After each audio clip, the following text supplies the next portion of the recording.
ان چیزوں کی کوئی گنجائش نہیں ہے۔ اہل کتاب کے ساتھ ڈائلاگ کرنا ہے تو بہترین انداز گفتگو، بہترین انداز مکالمہ اور ڈائلاگ کا بہترین اور خوبصورت ترین انداز اپنانا ہے۔ إِلَّا الَّذِينَ ظَلَمُوا مِنْهُمْ، سوائے ان لوگوں کے جو ان میں سے ظالم ہیں۔ ایک نارمل لوگ ہیں جو ظالم نہیں ہیں، آپ کا ان کے ساتھ ایک نارمل انٹریکشن ہے، بات چیت ہوتی ہے، مذہبی معاملات پہ تبادلہ خیال ہوتا ہے، تو آپ بھی ان کے ساتھ خوبصورت انداز میں گفتگو کریں، اچھے اخلاق کے ساتھ گفتگو کریں۔ لیکن جو ان میں سے ظالم ہوں ان کے معاملے میں ایکسیپشن ہے۔ اب جو ظالم ہیں ان ظالموں کا کیا کریں؟ یہاں اللہ تعالیٰ نے کوئی واضح اصول نہیں دیا، کوئی ہارڈ اینڈ فاسٹ رول نہیں دیا، تو آپ نے جیسی سچویشن ہوگی اس سچویشن کے مطابق، اس ظالم کے مطابق، اس کے ظلم کے مطابق، اس کے ظلم کی شدت اور اس کے ظلم کے درجے کے حساب سے آپ کسی بھی قسم کی پالیسی اختیار کر سکتے ہیں۔ یہ بھی پالیسی اختیار کر سکتے ہیں کہ سرے سے ایسے لوگوں کے ساتھ گفتگو ہی نہ کی جائے، ڈائلاگ ہی نہ کیا جائے۔ ظلمو کون ہے؟ ظلمو بنیادی طور پر وہ ہے جو آپ کے ساتھ گفتگو میں عادلانہ نہیں ہے۔ یہاں جب گفتگو کی بات ہو رہی ہے اور گفتگو کے ذیل میں بات آ رہی ہے کہ آپ ظالم لوگوں کے ساتھ یہ نہیں اصول اختیار کریں، تو اس کا مطلب یہ ہے کہ بنیادی طور پر وہ شخص گفتگو کے آداب میں عادل نہیں ہے، گفتگو کے آداب میں ظالم ہے، کج بیسی کرتا ہے، کٹ حجتی کرتا ہے، خواہ بغض، عناد اور تعصب پر مبنی گفتگو کرتا ہے، تو ایسے بندے کو اس کے حال پہ چھوڑا بھی جا سکتا ہے۔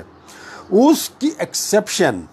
کے علاوہ جو بیسک پرنسپل ہے کہ آپ نے اہل کتاب کے ساتھ ڈائلاگ کرنا ہے، خوبصورت طریقے سے ڈائلاگ کرنا ہے، اور آگے اللہ تعالیٰ اس خوبصورت ڈائلاگ کا طریقہ بھی بتا رہا ہے۔ وَقُولُوا، اور اہل کتاب سے ڈائلاگ میں، اہل کتاب سے گفتگو میں ان سے یہ کہو، آمنا بالذی انزل الینا، ہم اس چیز پر ایمان لے آئے ہیں جو ہماری طرف نازل کی گئی ہے، یعنی ہم اس ہدایت پر ایمان لے آئے ہیں جو ہماری طرف نازل کی گئی ہے، یعنی ہم اس قرآن پر ایمان لے آئے ہیں جو ہماری طرف نازل کیا گیا ہے۔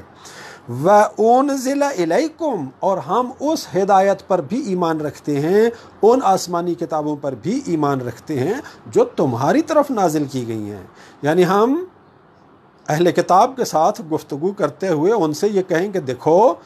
تم تورات کو مانتے ہو، ہم بھی تورات کو مانتے ہیں، تم انجیل پر ایمان رکھتے ہو، ہم بھی انجیل پر ایمان رکھتے ہیں، تم زبور پر ایمان رکھتے ہو، ہم بھی زبور پر ایمان رکھتے ہیں، جس طرح تم تورات و انجیل و زبور پر ایمان رکھتے ہو، ہم اسی طرح سے تورات و زبور و انجیل پر ایمان رکھتے ہیں، لیکن ہم اس قرآن پر بھی ایمان رکھتے ہیں جو اللہ تعالیٰ نے ہماری طرف نازل کیا ہے۔ تو آپ کیا کرتے ہیں؟ جو مشترک چیز ہے ہمارے اور اہل کتاب کے درمیان، اس کو بیس بنا کر ان کے ساتھ گفتگو کر رہے ہوتے ہو، تو آپ کہتے ہو کہ ہم ایمان لے آئے ہیں ان چیزوں پر جو تمہاری طرف نازل ہوئیں، جو ہماری طرف نازل ہوئیں۔ وَإِلَٰهُنَا وَإِلَٰهُكُمْ وَاحِدٌ، ہمارا اور تمہارا الہ، ہمارا اور تمہارا معبود وہ بھی ایک ہی ہے۔ تم بھی اللہ کی عبادت کرتے ہو، ہم بھی اللہ کی عبادت کرتے ہیں، تم بھی اللہ کے سوا کسی کی عبادت نہیں کرتے ہو، ہم بھی اللہ کے سوا کسی کی عبادت نہیں کرتے۔ تو جب ہم ان آسمانی کتابوں کو مانتے ہیں جن کو تم مانتے ہو، جب ہمارا اور تمہارا الہ بھی ایک ہے، معبود بھی ایک ہے، وَنَحْنُ لَهُ مُسْلِمُونَ، اور ہم اس معبود کے سامنے جو تمہارا بھی معبود ہے، ہمارا بھی معبود ہے، ہم تو اس کے ہر حکم کے سامنے سر جھکائے ہوئے ہیں، تو تم بھی اس کے حکم کے سامنے سر جھکا لو، اور یہ ہدایت جو اس نے حضرت محمد صلی اللہ علیہ وآلہ وسلم پر نازل کی ہے اسی طرح سے مان لو جیسے ہم ان کتابوں کو مانتے ہیں جو پچھلے انبیاء کے اوپر نازل کی گئی۔ اب یہ بات ایگزیکٹلی وہی بات ہے جس کا ذکر سورہ آل عمران کی آیت نمبر 64 میں بھی ہوا ہے۔ الفاظ کا تھوڑا سا فرق ہے۔ قل، اے رسول کہہ دیجئے، یا اہل الکتاب، اے اہل کتاب، یعنی اے یہود و نصارا، تعالوا الی کلمۃ سواء بیننا و بینکم، آؤ اس بات کے اوپر جو ہمارے اور تمہارے درمیان برابر ہے۔ جو ہمارے اور تمہارے درمیان مشترک ہے، جس کو ہم اور آپ برابر طور پہ مانتے ہیں، ایکولی مانتے ہیں، وہ کیا ہے؟ اللہ نعبد الا اللہ، کہ ہم اللہ کے سوا کسی کی عبادت نہیں کرتے، ولا نشرک بہ شیئا، اور ہم کسی کو اس کا شریک، کسی چیز کو اس کا شریک نہیں ٹھہرائیں، ولا یتخذ بعضنا بعضا اربابا من دون اللہ، اور ہم میں سے کوئی بھی اللہ کو چھوڑ کر ایک دوسرے کو اپنا رب نہیں بنائے، یعنی نہ ہم تمہیں اپنا رب مانیں، نہ تم ہمیں اپنا رب مانو، نہ ہم تمہارے اوپر اپنی برتری اور اپنی حاکمیت اور اپنی ربوبیت اور اپنی چودراہٹ قائم کرنے کی کوشش کریں، نہ تم اپنی برتری، اپنی ربوبیت، اپنی حاکمیت، اپنی چودراہٹ ہمارے اوپر مسلط کرنے کی کوشش کرو۔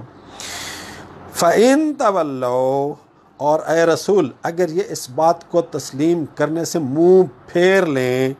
فَقُولُوا، تو تم لوگ یہ کہو، فَقُولُوا اشْهَدُوا بِأَنَّا مسلمون، تو اے رسول آپ ان کے سامنے اعلان کر دیں کہ دیکھو ہم تو اللہ تعالیٰ کے سامنے سر تسلیم خم کیے ہوئے ہیں، ہم نے اللہ تعالیٰ کے سامنے اپنا سر جھکایا ہوا ہے، اب تم نہیں جھکانا چاہتے، تمہاری مرضی، لیکن تمہاری بھی فلاح اسی میں ہے، تمہاری بھی بہتری اسی میں ہے، تمہاری بھی نجات اسی میں ہے کہ تم اللہ کے سامنے سر جھکا لو، اللہ تعالیٰ کے سامنے سر تسلیم خم کر لو۔ تو یہاں سورہ آل عمران کی آیت 64 کا اینڈ بھی ہو رہا ہے، اشہدوا بأننا مسلمون، اور یہ جو سورہ عنکبوت کی آیت ہے یہاں پر بھی اس کا اختتام یہ ہو رہا ہے، وَنَحْنُ لَهُ مُسْلِمُونَ، ہم اس کے سامنے سر تسلیم خم کیے ہوئے ہیں۔ اب ایک سوال یہاں پہ پیدا ہوتا ہے کہ الہنا و الہکم واحد، ہمارا اور تمہارا الہ ایک ہے سورہ عنکبوت کی آیت کے مطابق، اور سورہ آل عمران کی آیت کے مطابق کہ ہمارے اور اہل کتاب میں جو بات مشترک ہے وہ کیا ہے؟ اللہ نعبد الا اللہ، کہ ہم اللہ کے سوا کسی کی عبادت نہیں کریں، ولا نشرک بہ شیئا، اور ہم کسی چیز کو اللہ کا شریک قرار نہ دیں، یہ ہمارے اور ان کے درمیان بات برابر ہے۔ وَإِلَٰهُنَا وَإِلَٰهُكُمْ واحد، سورہ عنکبوت میں تمہارا اور ہمارا الہ ایک ہی ہے۔ اب سوال یہ ہے کہ یہاں تو کہا جا رہا ہے کہ ہم اللہ کے سوا کسی کی عبادت نہ کریں، ہمارا اور تمہارا معبود ایک ہے، لیکن ہم دیکھتے ہیں کہ کرسچنز، مسیحی، وہ حضرت عیسیٰ کی عبادت کرتے ہیں، وہ روح القدس کی عبادت کرتے ہیں، وہ 3 خداؤں کو مانتے ہیں، باپ، بیٹا، روح القدس، یعنی اللہ، حضرت عیسیٰ علیہ السلام اور روح القدس۔ تو وہ اللہ کی عبادت کے ساتھ ساتھ وہ حضرت عیسیٰ کی بھی عبادت کرتے ہیں، حضرت مسیح علیہ السلام کی بھی عبادت کرتے ہیں، اور روح القدس کی بھی عبادت کرتے ہیں۔ تو پھر ہمارا اور ان کا معبود ایک کیسے ہو گیا؟ اور ہم کیسے کہہ سکتے ہیں کہ وہ شرک نہیں کر رہے؟ تو اس بات کو اچھی طرح سے سمجھ لیں کہ مسیحیت کا جو عقیدہ تثلیث ہے وہ یہ نہیں کہتے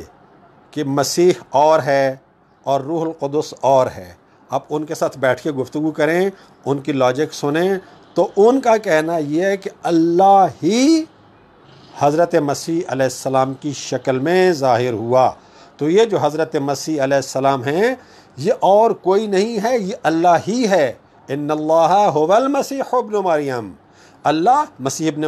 مریم ہی ہے، یعنی یہ مسیح ابن مریم کوئی اور نہیں ہے، یہ اللہ ہے جو اس شکل میں ظاہر ہوا ہے۔ اور اسی طرح سے وہ روح القدس کو بھی اللہ ہی کا اظہار سمجھتے ہیں کہ اللہ ہی ہے جو روح القدس کی صورت میں ظاہر ہوتا ہے۔ تو اللہ ہی ہے، لیکن مسیح کی شکل میں بھی اللہ ہی ہے، روح القدس کی شکل میں بھی اللہ ہی ہے۔ ہم مسیح کی عبادت کرتے ہیں تو بھی اللہ کی عبادت کر رہے ہیں، روح القدس کی عبادت کرتے ہیں تو بھی ہم اللہ ہی کی عبادت کرتے ہیں، اللہ کے سوا کسی کی عبادت نہیں کرتے۔ تو اس بات میں ہم اور مسیحی مشترک ہیں کہ عبادت صرف اللہ کی ہے، لیکن ہمارے اور ان کے درمیان فرق کیا ہے کہ اللہ صرف ایک اللہ ہے،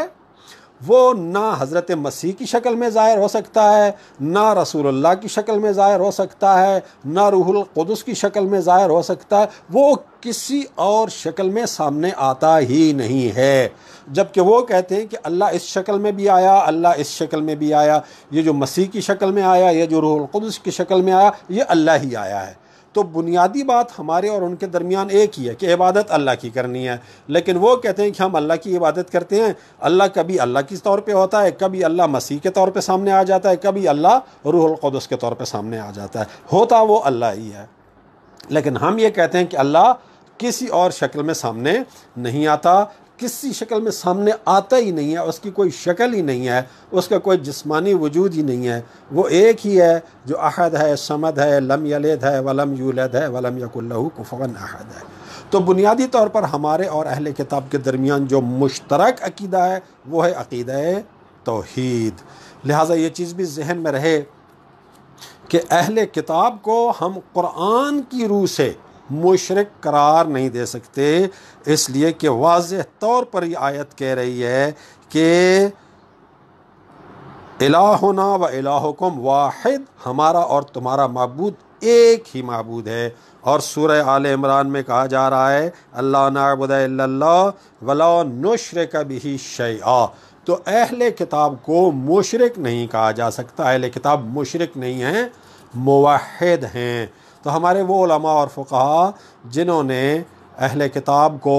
مشرک فرض کرتے ہوئے اہل کتاب کے نجس ہونے کا فتویٰ دیا ہے، یہ فتویٰ ان کا درست نہیں ہے۔ قرآن کی روح سے اہل کتاب موحد ہیں۔ وَنَحْنُ لَهُ مُسْلِمُونَ، اور ہم اسی معبود واحد کے جس کو تم بھی اپنا معبود مانتے ہو، ہم اس کے سامنے سر تسلیم خم کیے ہوئے ہیں، ہم اس کے مسلم بندے ہیں۔ پھر آگے رسول اللہ صلی اللہ علیہ وآلہ وسلم سے فرمایا جا رہا ہے وَكَذَلِكَ أَنزَلْنَا إِلَيْكَ الْكِتَابَ، اے رسول ہم نے یہ کتاب آپ کی طرف نازل کی ہے۔ فَالَّذِينَ آتَيْنَاهُمُ الْكِتَابَ يُؤْمِنُونَ بِهِ، جن لوگوں کو ہم نے کتاب دی ہے، یعنی سابقہ آسمانی کتابوں پر ایمان رکھنے والے لوگ جو واقعی اس کتاب کی حقانیت کو جانتے ہیں، سمجھتے ہیں، تو نتیجہ کیا ہوتا ہے؟ فَالَّذِينَ آتَيْنَاهُمُ الْكِتَابَ يُؤْمِنُونَ بِهِ، وہ اس کے اوپر ایمان لے آتے ہیں۔ وَمِنْ هَؤُلَاءِ مَن يُؤْمِنُ بِهِ، اور یہ مشرکین مکہ ہیں، ان مشرکین مکہ میں سے بھی کچھ لوگ ہیں جو قرآن کے اوپر ایمان لے آتے ہیں۔ وَمَا يَجْحَدُ بِآيَاتِنَا إِلَّا الْكَافِرُونَ، اور ہماری آیات کا انکار صرف وہ کرتے ہیں جو کافر ہوتے ہیں۔ ہماری آیات کا انکار صرف وہ کرتے ہیں جو کافر ہوتے ہیں۔ یہاں ایک منٹ کے لیے روک کے کافر کے مطلب کو اچھی طرح سے سمجھ لیں۔ آج کل لوگ عام طور پہ یہ سمجھتے ہیں کہ جو غیر مسلم ہمارے ارد گرد رہتے ہیں یا جو غیر مسلم دنیا میں رہتے ہیں یہ کفار ہیں۔ نہیں، اس وقت دنیا میں جتنے بھی غیر مسلم رہتے ہیں، ہندو ہوں، بودھسٹ ہوں، مسیحی ہوں، یہودی ہوں، پارسی ہوں، کوئی بھی نان مسلم، جو بھی نان مسلم ہیں، ہم ان نان مسلمز کو کفار نہیں کہہ سکتے۔ کفار یا کافر صرف اس نان مسلم کو کہا جائے گا جس پر اصل اسلام، صحیح طور پر پہنچا دیا گیا ہو، اور پھر وہ اپنی ضد کی وجہ سے، ہٹ دھرمی کی وجہ سے، حق کے ساتھ دشمنی اور عناد کی وجہ سے، اپنے آباء و اجداد کے دین کے بارے میں جو اس کا تعصب ہے، اس تعصب کی وجہ سے اپنا پہلا دین نہ چھوڑے اور اسلام کو قبول نہ کرے۔ یعنی جس پر اسلام کی حقانیت واضح ہو جائے اور پھر وہ تعصب کی وجہ سے قبول نہ کرے، نفرت اور عناد اور تعصب کی وجہ سے قبول نہ کرے، تو اس کو کہا جائے گا کافر۔ رسول اللہ صلی اللہ علیہ وآلہ وسلم، حضرت ابراہیم علیہ السلام اور دوسرے انبیاء جب وہ کسی پر اسلام پیش کرتے تھے، کسی نان مسلم کمیونٹی پر یا کسی نان مسلم شخص پر اسلام پیش کرتے تھے، تو وہ اسلام اور صحیح طرح سے پیش کرتے تھے، اس لیے کہ نبی، جو بھی نبی ہوتا ہے وہ اسلام کا صحیح اور پورا عالم ہوتا ہے۔ اور وہ اسلام کو دوسروں کے سامنے صحیح طریقے سے پریزنٹ کرنے کی پوری صلاحیت بھی رکھتا ہوتا ہے۔ لہٰذا جب نبی کسی کے سامنے اسلام کو پریزنٹ کرتا ہے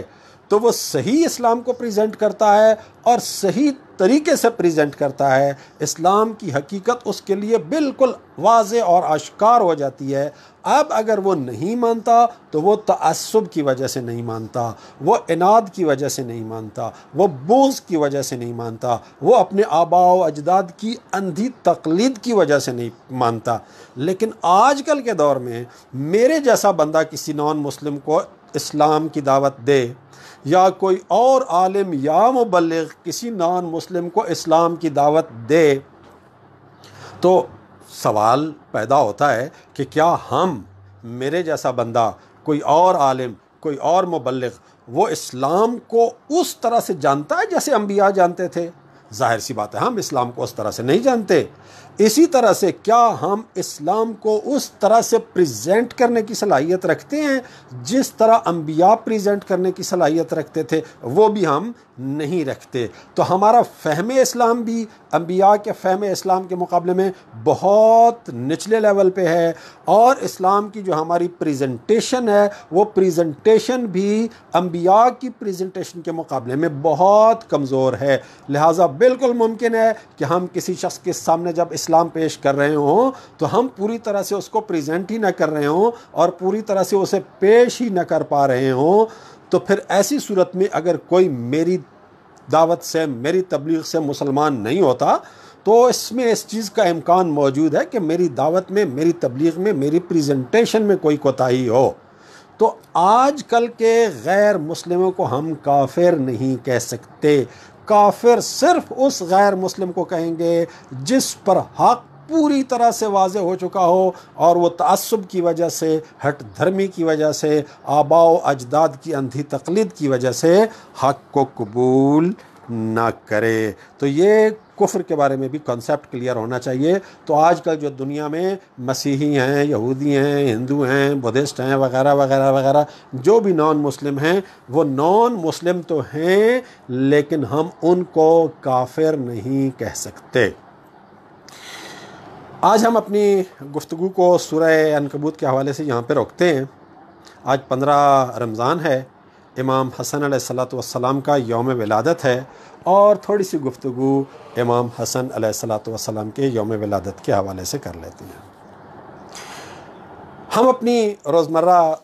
زندگی میں دیکھیں کہ جب کسی خاندان میں پہلا بچہ پیدا ہوتا ہے تو اس خاندان کو کتنی خوشی ہوتی ہے۔ جب کسی شخص کو پہلا نواسا یا پہلا پوتا ملتا ہے تو اسے کیسی خوشی ملتی ہے، کتنا خوش ہوتا ہے وہ شخص جس کے بیٹی کے ہاں پہلا بیٹا پیدا ہوا ہو، جس کا پہلا نواسا پیدا ہوا ہو۔ تو امام حسن علیہ السلام کی ولادت رسول اللہ صلی اللہ علیہ وآلہ وسلم کے پہلے نواسے کی ولادت ہے۔ آپ اندازہ کریں رسول اللہ صلی اللہ علیہ وآلہ وسلم کو کتنی خوشی ہوئی ہوگی۔ امام حسن علیہ السلام کی ولادت مولا علی اور حضرت فاطمہ کی پہلی خوشی تھی، ان کے ہاں پہلے بیٹے کی ولادت تھی، کتنی خوشی انہیں ہوئی ہوگی۔ تو ہم جب یہ دن مناتے ہیں تو ہم بیسیکلی رسول اللہ صلی اللہ علیہ وآلہ وسلم کی خوشی میں شریک ہو رہے ہوتے ہیں، ہم مولا علی اور حضرت فاطمہ کی خوشی میں شریک ہو رہے ہوتے ہیں۔ اور جس طرح سے ہمارے کسی دوست کی برتھ ڈے ہو، ہم اس کی برتھ ڈے جب مناتے ہیں تو ہم اپنے اس دوست کی خوشی میں شریک ہو رہے ہوتے ہیں، اس دوست کے گھر والوں کی خوشی میں شریک ہو رہے ہوتے ہیں۔ تو آج جب ہم امام حسن علیہ السلام کے یوم ولادت کی عید منا رہے ہیں تو گویا ہم رسول اللہ صلی اللہ علیہ وآلہ وسلم کو امام حسن علیہ السلام کی برتھ ڈے وش کر رہے ہیں، مولا علی اور حضرت فاطمہ کو ان کے پہلے بیٹے کی برتھ ڈے وش کر رہے ہیں، امام حسین علیہ السلام کو، حضرت زینب سلام اللہ علیہ کو ان کے بڑے بھائی امام حسن علیہ السلام کی برتھ ڈے وش کر رہے ہوتے ہیں۔ تو یہ رسول اللہ صلی اللہ علیہ وآلہ وسلم سے محبت کا اظہار ہے۔ میں اپنے غیر شیعہ بہن بھائیوں سے یہ کہنا چاہتا ہوں کہ ان عیدوں کو، ان مناسبتوں کو یہ شیعوں کے لیے نہ چھوڑ دیں۔ امام حسن علیہ السلام صرف شیعوں کے نہیں ہیں، امام حسن علیہ السلام رسول اللہ کے نواسے ہیں۔ تو شیعہ کی مخالفت میں، شیعہ کے ساتھ تعصب میں، شیعہ کے ساتھ نفرت کی وجہ سے اب آل رسول کے ساتھ اپنا تعلق کمزور نہ ہونے دیں۔ شیعہ کے ساتھ نفرت کی وجہ سے یا شیعہ کے ساتھ تعصب کی وجہ سے آل رسول سے اگر کوئی شخص اپنا تعلق کمزور کرتا ہے تو وہ اپنا نقصان کرتا ہے۔ امام حسن علیہ السلام صرف شیعوں کے نہیں ہیں، امام حسین علیہ السلام صرف شیعوں کے نہیں ہیں، مولا علی اور حضرت فاطمہ سلام اللہ علیہما صرف شیعوں کے نہیں ہیں، وہ ہر اس شخص کے ہیں جو لا الہ الا اللہ محمد الرسول اللہ پر ایمان رکھتا ہے۔ اس لیے کہ جتنے بھی انسان اللہ تعالیٰ نے پیدا کیے ان سب انسانوں میں جو رسول اللہ کو سب سے بڑھ کر عزیز تھے وہ مولا علی، حضرت فاطمہ، امام حسن اور امام حسین تھے۔ تو آج وش کریں رسول اللہ صلی اللہ علیہ وآلہ وسلم کو، تحفہ دیں انہیں، گفٹ کریں انہیں۔ کیا گفٹ کریں گے؟ درود شریف پڑھیے، اللہم صلی علی محمد وآل محمد۔ یا رسول اللہ، آپ کے پہلے نواسے کی سالگرہ کے موقع پر آپ کی بارگاہ میں یہ درود شریف گفٹ کرتا ہوں۔ اسی طرح سے درود شریف پڑھ کے مولا علی کو گفٹ کیجئے، اسی طرح سے درود شریف پڑھ کر حضرت فاطمہ سلام اللہ علیہ کو گفٹ کیجئے، اسی طرح سے درود شریف پڑھ کر مولا امام حسن علیہ السلام کو گفٹ کیجیے، اللہم صلی علی محمد وآل محمد۔ میرے مولا، میرے امام حسن علیہ السلام، یہ درود شریف آپ کو گفٹ کرتا ہوں آپ کی برتھ ڈے کے موقع پر، جیسے ہم اپنے دوستوں کی برتھ ڈے کے موقع پر ان کو گفٹ پیش کرتے ہیں، تو اسی طرح سے امام حسن علیہ السلام کو یہ گفٹ پیش کریں۔ اس کا فائدہ خود ہمیں ہوگا، ہمیں ہوگا اس کا فائدہ۔ ایک واقعہ سن لیجئے کہ امام حسن علیہ السلام بیٹھے ہوئے تھے کچھ افراد کے ساتھ، آپ کی ایک کنیز آئی اور اس کنیز کے ہاتھ میں ایک پھول تھا۔ عرب میں پھول ہوتے ہی نہیں تھے، کہیں کبھار کبھی کبھار باہر سے کوئی پھول آ جاتا، کسی کے ہاتھ میں آ جاتا تو آ جاتا، عرب میں تو پھول اگتے ہی نہیں تھے صحرا میں، چٹیل صحرا میں۔ تو کہیں سے اس کے ہاتھ میں پھول آیا اور اس نے چل کے وہ پھول امام حسن علیہ السلام کی خدمت میں پیش کر دیا، امام حسن علیہ السلام کو گفٹ کر دیا۔ امام حسن علیہ السلام نے وہ پھول، وہ گفٹ قبول کیا اور اس کنیز کو آزاد کر دیا، کہا میں نے تجھے اللہ کی راہ میں آزاد کر دیا۔ تو پاس بیٹھے ہوئے لوگوں کو حیرت ہوئی کہ ایک پھول کے بدلے میں اتنا بڑا احسان۔ تو ایک بندے نے کہہ دیا، مولا اس نے ایک بڑا معمولی سا پھول آپ کو گفٹ کر دیا تو آپ نے اس کو آزاد کر دیا۔ آپ نے فرمایا، اے بندہ خدا، تو نے قرآن شریف کی یہ آیت نہیں پڑھی، سورہ نساء کی یہ آیت نہیں پڑھی، اذا حییتم بتحیۃ فحیوا باحسن منها اور ردوها، جب تمہیں وش کیا جائے، جب تمہیں کوئی دعا دی جائے، جب تمہیں کوئی گفٹ کیا جائے تو کم از کم اسی کے برابر وش جواب میں پیش کرو، اسی کے برابر دعا جواب میں دو، اسی کے برابر گفٹ کم از کم اس کو واپس دو، او احسن منہا، یا اس سے بہتر طریقے سے وش کرو، اس سے بہتر گفٹ اس کو جواب میں دو۔ تو یہ ایک کنیز ہے، اس کی اوقات اتنی تھی، اس کی حیثیت اتنی تھی کہ یہ ایک پھول مجھے گفٹ کر سکتی تھی، تو اس نے اپنی اوقات اور اپنی حیثیت کے مطابق مجھے گفٹ کیا اور میں نے اپنی حیثیت کے مطابق اسے جوابی گفٹ کیا۔ اور ایک کنیز کے لیے اور ایک غلام کے لیے آزادی سے بڑھ کر کیا گفٹ ہو سکتا ہے؟ تو جب ہم یہ گفٹ کرتے ہیں، درود شریف پڑھ کے رسول اللہ کو گفٹ کرتے ہیں، درود شریف پڑھ کے مولا علی کو، حضرت فاطمہ کو گفٹ کرتے ہیں، درود شریف پڑھ کے ہم امام حسن علیہ السلام کو، امام حسین علیہ السلام کو گفٹ کرتے ہیں، تو یقین کیجئے کہ اسی آیت کی روشنی میں، سورہ نساء کی اس آیت کی روشنی میں، اذا حییتم بتحیۃ فحیوا باحسن منہا اور ردوها، جب تمہیں کوئی گفٹ دیا جائے، جب تمہیں وش کیا جائے، جب تمہیں دعا دی جائے تو اس سے بہتر طریقے سے جواب دو یا کم از کم اس کے برابر جواب دو۔ تو جب ہماری طرف سے درود شریف کے یہ گفٹ جاتے ہیں تو یقیناً ان کی طرف سے بھی ہمیں جواب ملتا ہے، اور یہ چیزیں ہمارے اور رسول اللہ کے تعلق کو بہتر بناتی ہیں، یہ چیزیں ہمارے اور آل رسول کے تعلق کو بہتر بناتی ہیں، اور آل رسول کے ساتھ ہمارا تعلق اور رسول کے ساتھ ہمارا تعلق جتنا اچھا اور جتنا بہتر ہوگا، اس زندگی میں بھی ہمیں اس کی برکتیں اتنی زیادہ ملیں گی، اگلی زندگی میں بھی اس کی برکتیں اتنی زیادہ ہمیں ملیں گی۔ چونکہ آج امام حسن علیہ السلام کا یوم ولادت ہے تو رسول اللہ صلی اللہ علیہ وآلہ وسلم کو مولا علی علیہ السلام کو، حضرت فاطمہ سلام اللہ علیہ کو، اور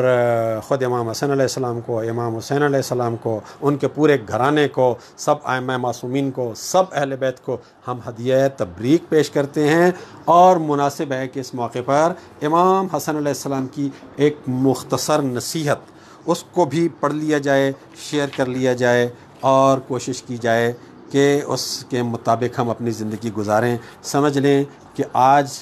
کہ اس دن کی مناسبت سے مولا نے ہمیں یہ نصیحت کی ہے، ہم نے ان کو وش کیا ہے، انہوں نے ہمیں یہ نصیحت کی ہے جواب میں۔ اخروی اجر و ثواب تو انشاءاللہ آخرت میں ملے گا، باقی خیر و برکت بھی انشاءاللہ ملے گی۔ تو سمجھیں کہ اس خیر و برکت میں سے ایک خیر و برکت یہ حدیث ہے جو امام حسن علیہ السلام کی زبانی بیان ہوئی ہے۔ آپ فرماتے ہیں عاجب تو لمن یتفکر فی مأکولہ، مجھے حیرت ہوتی ہے اس شخص پر جو اپنا کھانا تو سوچ سمجھ کے کھاتا ہے۔ کیف لا یتفکر فی معقولہ، وہ اپنے علم اور اپنی معلومات کے بارے میں کیسے سوچ و بچار سے کام نہیں لیتا۔ معقول یعنی جو چیز کھائی جاتی ہے، معقول عین اور قاف دو نقطے سے، معقول جو چیز ہم اپنی عقل میں ڈالتے ہیں، یعنی علم جو نالج وغیرہ ہم حاصل کرتے ہیں۔ فرماتے ہیں مجھے حیرت ہوتی ہے اس شخص پر کہ جو کھانا کھاتے وقت تو بڑا احتیاط کرتا ہے، دیکھتا ہے کہ میں کیا کھا رہا ہوں، لیکن نالج حاصل کرتے وقت کوئی کیئر نہیں کرتا۔ کوئی مولوی کہہ رہا ہے، کوئی صحافی کہہ رہا ہے، کوئی فیس بک پہ چیز آ رہی ہے، کوئی یوٹیوب پہ چیز آ رہی ہے، یہ دیکھے بغیر کہ صحیح اور غلط ہے قبول کیے جا رہا ہے، قبول کیا جا رہا ہے، قبول کیے جا رہا ہے۔ جبکہ کھانے کے معاملے میں وہ دیکھتا ہے کہ یہ صحیح ہے یا نہیں ہے، یہ تکلیف دہ ہے یا نہیں ہے۔ آگے فرماتے ہیں فَيُجَنِّبُ بَطْنَهُ مَا يُؤْذِيهِ، وہ اپنے پیٹ کو تو ان چیزوں سے بچاتا ہے جو پیٹ کو خراب کر دیں، وہ پیٹ کو تو ان چیزوں سے بچاتا ہے جو اس کو بیمار کر دیں، جو اس کو تکلیف پہنچا سکتی ہوں۔ وَيُودِعُ صَدْرَهُ مَا يُرْضِيهِ، لیکن اپنی عقل میں، اپنے دل میں، اپنے سینے میں وہ چیزیں بھرے جا رہا ہوتا ہے جو اس کو ہلاک کر سکتی ہیں۔ یعنی غلط نالج، غلط انفارمیشن، رانگ نالج، اور غیر مصدقہ علم، غیر مصدقہ اطلاعات، یہ ساری کی ساری یہ انسان کو گمراہ کر دیتی ہیں، اور گمراہ کرنے کے بعد انسان کو ہلاکت کے راستے پہ ڈال دیتی ہیں۔ انسان کا علم غلط ہو جائے تو انسان گمراہی کے راستے پہ چل پڑتا ہے، گمراہی کے راستے پہ چل پڑتا ہے تو ہلاکت کے راستے پہ چل پڑتا ہے، اس کا انجام ہلاکت ہوتا ہے۔ تو امام علیہ السلام فرماتے ہیں کہ جتنی احتیاط اپنے کھانے کے بارے میں کرتے ہو اتنی ہی احتیاط اپنے علم کے بارے میں کرو۔ جس طرح کھانے کے بارے میں احتیاط کرتے ہو کہ تمہارے پیٹ میں کوئی نقصان دہ اور کوئی غلط چیز نہ چلی جائے، کوئی انفیکٹڈ خوراک تمہارے پیٹ میں نہ چلی جائے، اسی طرح سے کوئی انفیکٹڈ اور غلط نالج بھی تمہارے دل میں، تمہارے دماغ میں، تمہارے ذہن میں نہیں جانا چاہیے۔ غلط خوراک تمہارے جسم کو بیمار کرے گی، اور غلط علم تمہیں گمراہی کے راستے پر ڈال کر ہلاک کر دے گا۔ اللہ تعالیٰ سے دعا ہے کہ آج کے اس مقدس دن میں، جو کہ ماہ مبارک رمضان کے مقدس دنوں میں ایک مزید تقدس کا پہلو رکھتا ہے، امام حسن علیہ السلام کا یوم ولادت، اس دن کی برکت سے ہم سب کو اور ہماری پوری قوم کو، ہمارے ملک کو، ہماری دنیا کو خیر و برکت کی فراوانی عطا فرمائے، اور ہر قسم کے مسائل اور مشکلات سے نجات عطا فرمائے۔ والسلام علیکم ورحمۃ اللہ وبرکاتہ۔